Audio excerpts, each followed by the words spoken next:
Blink number 5. Ideas that appear bad at first glance can lead to new, useful solutions.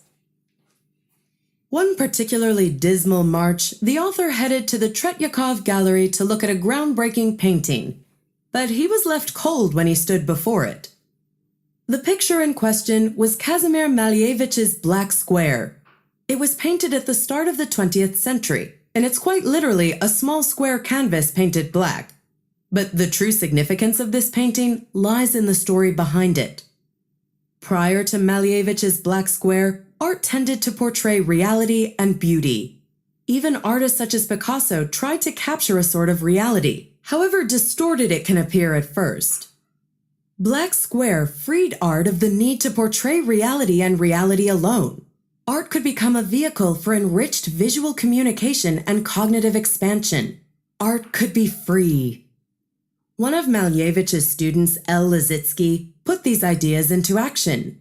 He designed propaganda posters for the communists in Russia. Interestingly, when he realized the sort of power artists have to influence the masses, it proved too much.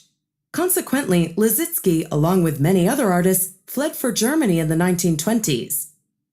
It was these artists who founded the now famous Bauhaus, an art movement that redefined the role of artistic function within global industry and advertising. This goes to show that it doesn't really matter whether or not you like an original idea like the Black Square on initial viewing. Good ideas will still go on to have a long-lasting impact and influence. Don't dismiss a possible solution before it's fully formed. But there's the other side of the coin. Remember that good can come from bad ideas, even if they're very unpopular. Take the idea that city planners in freezing Winooski, Vermont came up with in 1979. They wanted to reduce the town's ever-increasing heating bill by covering the town with a dome through federal funds. Unsurprisingly, this wacky idea started gaining nationwide coverage and was ridiculed from all sides of the political spectrum. It even earned an intervention from President Jimmy Carter, who gave orders to stop the dome's construction. But the bad idea actually helped the town in the long run. Thanks to Winooski's increased media profile, it managed to secure funding for a new hydroelectric plant nearby. Incredibly, it was the second largest funding amount per capita in the history of the U.S.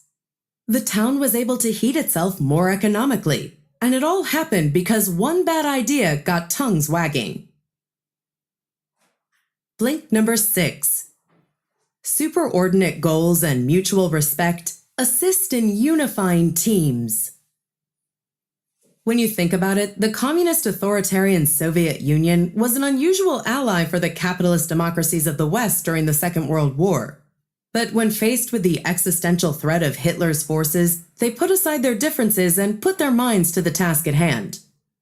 There's a broader lesson in this. Superordinate goals unite people from different backgrounds who have quite different ideas. An even more extreme version of this occurred in the War of 1812. The British were planning to take back the newly independent USA. They planned to send military vessels up the Mississippi River, but the port city of New Orleans stood in their way. The American General Andrew Jackson was struggling to match British troop numbers, and so was forced to muster up not only his own trained cavalry, but also African American militia, pirates, volunteers with hatchets and hunting rifles, and even prostitutes. Jackson was not a tolerant man and despised his new troops. The feeling was mutual. Nonetheless, they set aside their differences and concentrated on their superordinate goal to defend the country against the British troops. Incredibly, in 1815, this mob of unlikely comrades beat the British back and saved the country from a full invasion. However, the truce between these groups was not to last.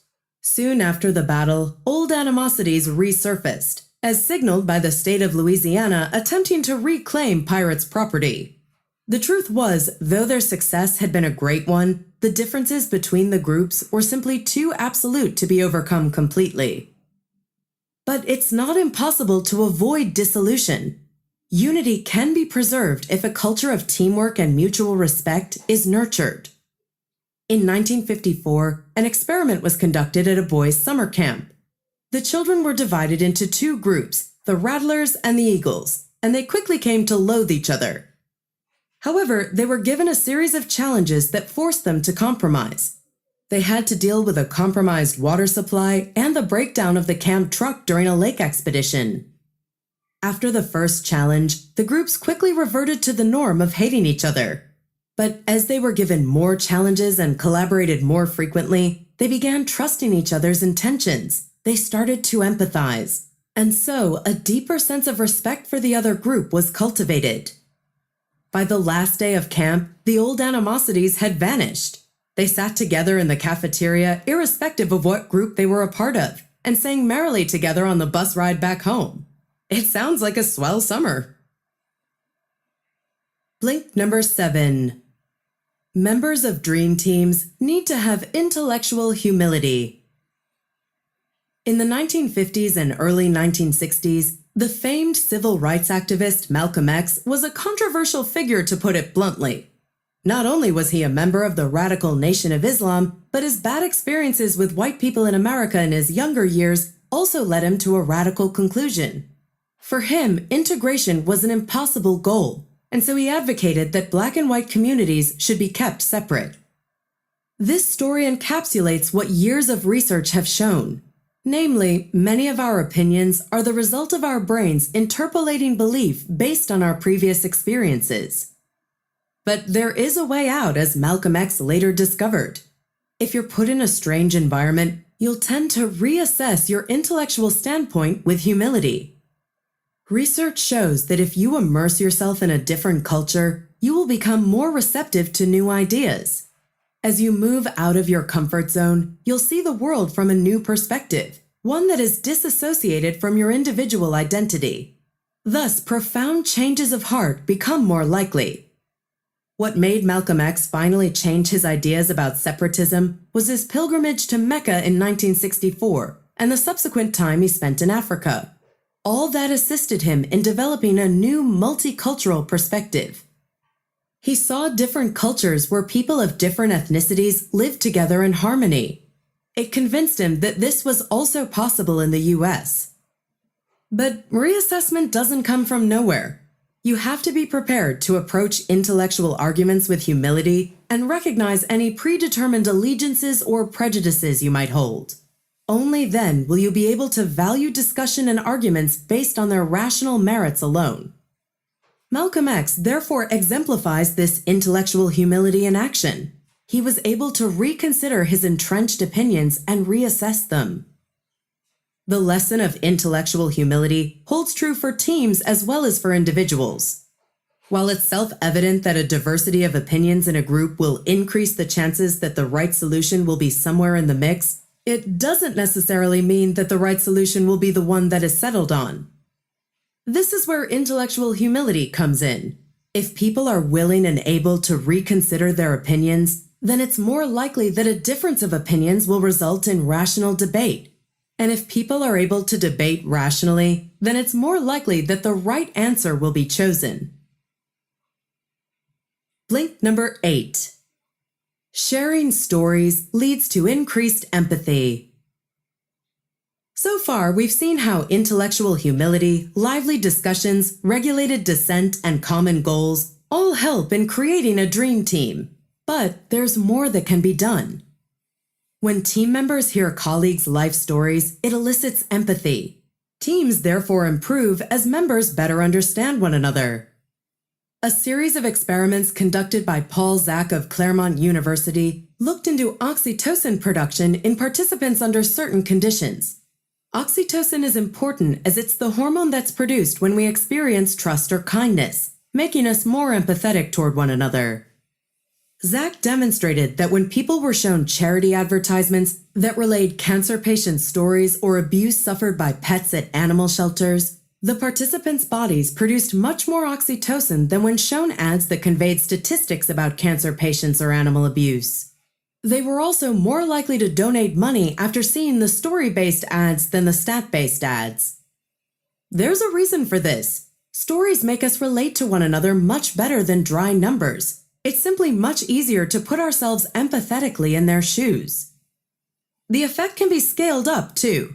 People's stories have been front and center of some of the most important social justice milestones to date. Take the examples of Asian Americans and gay people in America. Attitudes toward these two groups changed significantly over the course of the last century. During the Second World War, Asian Americans were some of the most negatively stereotyped minorities in the country, and after the Japanese attack on Pearl Harbor in 1941, over 120,000 Asian Americans were put into prison camps, supposedly because they were all potentially capable of conspiring with a foreign power. Eventually, positive characters in film and on TV help people relate more to Asian Americans. One such character was Hikaru Sulu in Star Trek. He was eloquent and so challenged racial stereotypes. It was a similar story with homosexuality. Over 50% of Americans in the 1950s believed that homosexual activity was criminal and warranted jail time. But when gay people started bravely coming out and sharing their stories en masse, attitudes began to change. All it can take is a bit of sharing and empathy for things to work out for the better. Dream teams can be difficult to assemble and to maintain, but a good mix of diversity, provocation, intellectual humility, and compassion will see you through in the end. It's definitely worth the effort. Thanks for listening to our Blinks to Dream Teams by Shane Snow.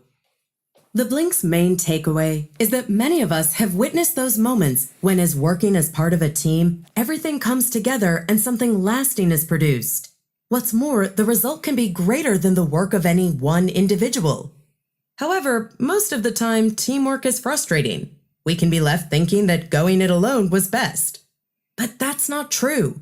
If we're respectful, empathetic, open-minded, ready to be challenged, and willing to listen to dissent, then a true dream team can emerge and achieve the very best results. Want some more?